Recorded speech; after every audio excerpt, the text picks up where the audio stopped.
moin meine Lieben, willkommen bei DLF Dresden, eurem Duke of Uke, eurem Ukulele Duke. Es ist das 10. kleine Filmchen, das ich mit Hilfe der Kulturhilfe SH aufnehmen konnte, um euch ein paar kleine Tipps zu geben, wie man mit der Ukulele umgehen kann, wie man die richtige findet, wie man zupft und wie man greift. Heute beim 10., bevor dann nur noch 4 Filmchen kommen, wo ihr mit mir zusammen Musik machen könnt, möchte ich euch zeigen, wie man auf der Ukulele auch Rhythmen schlagen kann. Also, sowas zum Beispiel. Rhythmus entsteht durch Weglassen. Manchmal ist das Weglassen das Schwierigste, aber manchmal ist das Weglassen oder die Pausen auch das ganz Entscheidende. Ganz einfach ist es ja, ich greife jetzt mal hier C-Dur zum Anfang.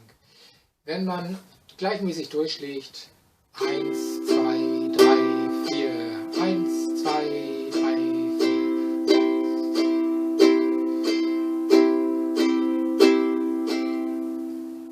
4. Ist auf Dauer aber ein bisschen langweilig. Nicht viel schwerer ist, hoch und runter, also runter und hoch zu spielen. Also 1 und 2 und 3 und 4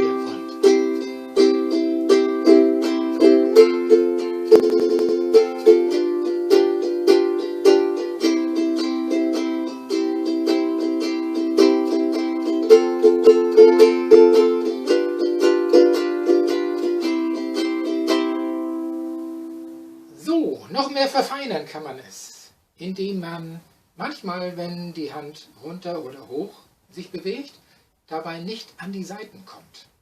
Also, grundsätzlich bewegt sich die Hand immer wie eine Stange im Motor eines Autos, immer gleichmäßig runter und hoch, runter und hoch. Manchmal kommt sie dabei an die Saiten. Na, wie kann man das besser sehen? Genau, und manchmal schlägt sie vorbei. Also ich kann es so machen.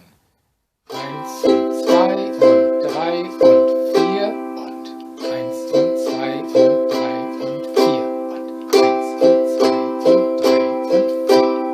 1 und 2 und 3 und 4.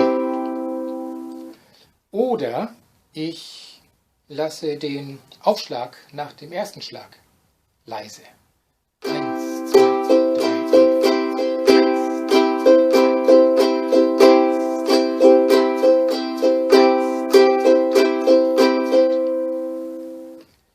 Noch ein bisschen raffinierter ist nach dem 2. und nach dem 4. Mal, nach dem 1. und nach dem 3. Mal leise hochzukommen.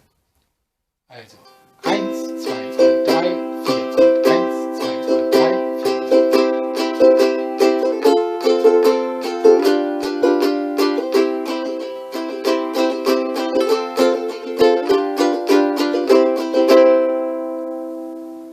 Ja?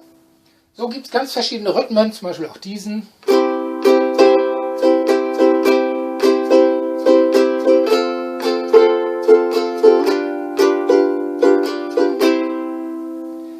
Ja, es gibt Dutzende von verschiedenen Möglichkeiten, leise oder laut über die Saiten zu streichen oder dran vorbei zu streichen.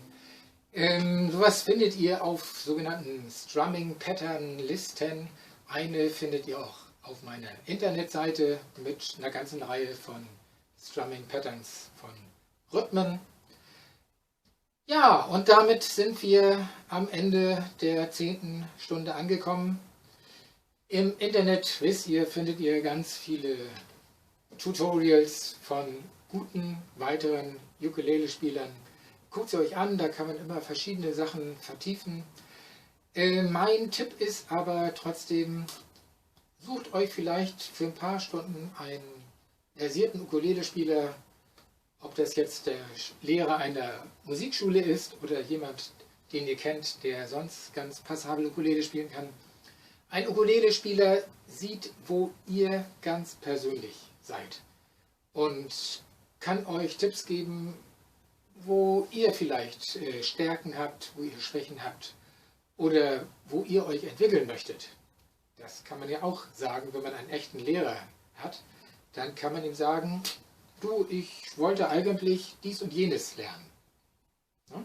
Das kann man bei einer echten Person, die einem gegenüber sitzt, schöner machen.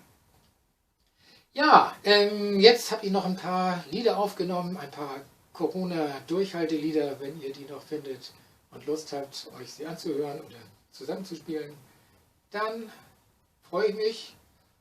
Und auf jeden Fall freue ich mich, wenn ihr durch meine Ukulele-Videos Lust bekommen habt, dieses wunderbare, gute Laune-Instrument zu lernen und damit die Welt ein Stück besser zu machen.